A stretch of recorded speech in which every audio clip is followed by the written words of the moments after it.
Well, that's a kind of a complicated question, first of all, because I've had a long, let's say, journey being a founder, because I started, I guess, when I was like 6 years old, and I've founded, let's say, founded is a strong word.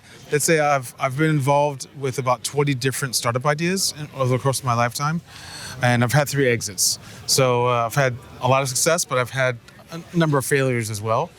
But one of the biggest challenge, besides, I mean, people is obviously always a challenge, because to find good people and good, let's say, reliable and hardworking people is sometimes a challenge. But our biggest problem that I had in my own startup was with working capital. So my company was a distribution company with toys, and we had a huge amount of inventory and a huge amount of accounts receivable, and constantly we're under cash flow pressure. So that would be, let's say, the biggest challenge that we faced throughout, from the day I started it to the day I closed it, or I sold it, more accurately.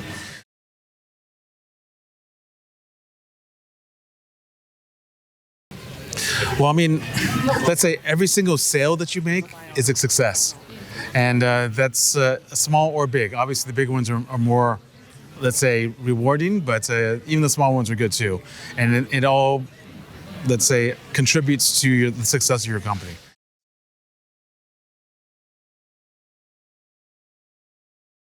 Well, I mean, they'll tell you, well, you'll hear a lot of different things from a lot of different people, or you can do a lot of research online. But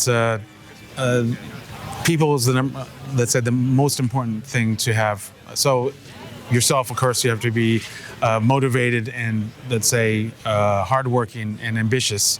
But you should also find someone that will work together with you. Because the thing is that as a founder, you have to have, or say as a startup, you have to have all skill sets.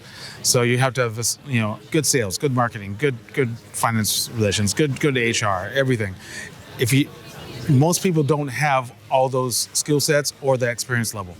So you need to either find a co-founder that has a complementary skill set, or you have to pay someone typically to let's say, add on to that skill set, so you have everything.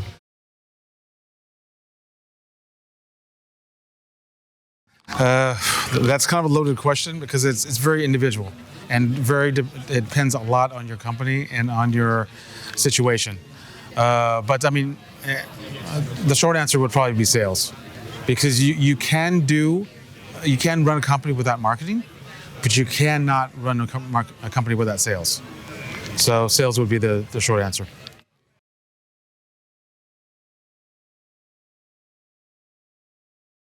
Well, in today's day and age, it's really, really hard not to be in the red, at least at some stage.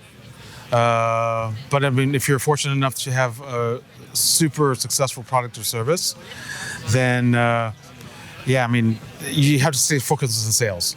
Back to that point again, because if you have a good sales focus and, of course, a good product or service, then in theory you won't be in red for long.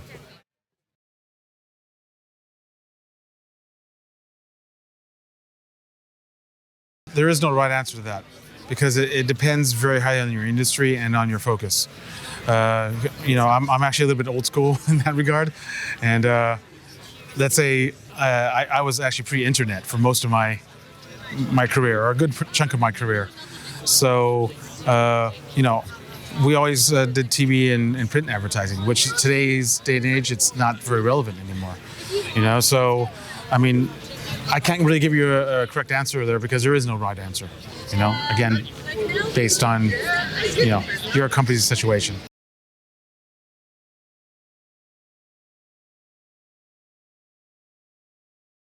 Good question. Actually, I quite honestly don't use very many.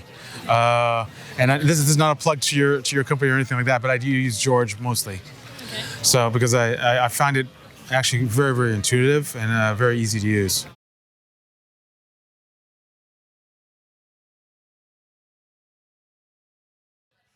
Well, in general, a startup, let's say, working with it doesn't have to be a bank, any sort of corporation.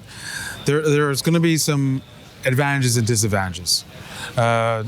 In general, there are probably more advantages than not, but you have to make sure that the corporation is aligned with your own personal and company's, let's say, goals and also values. Because if you're not, then basically you'll both be going in different directions and with different goals, and that's not advised, because they may push you going a direction that you don't want to go, or you may be led into, basically it can cause conflict between you and the bank or the corporation. So, but there's a lot of different corporations out there, and some of them, or maybe a lot of them, will be aligned with your startup.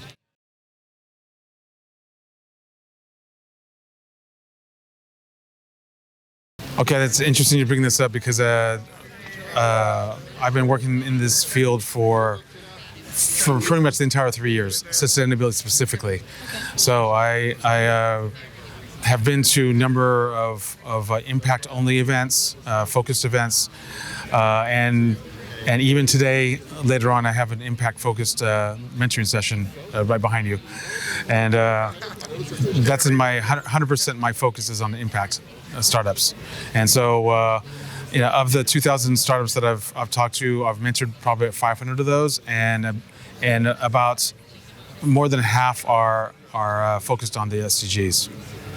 And so yes, it's a very, very important topic, and I think let's say startups, but also corporations, need to be much more focused on sustainability to make the world a better place. Focus on playing the long game. Seed Starter. Long game startups wanted.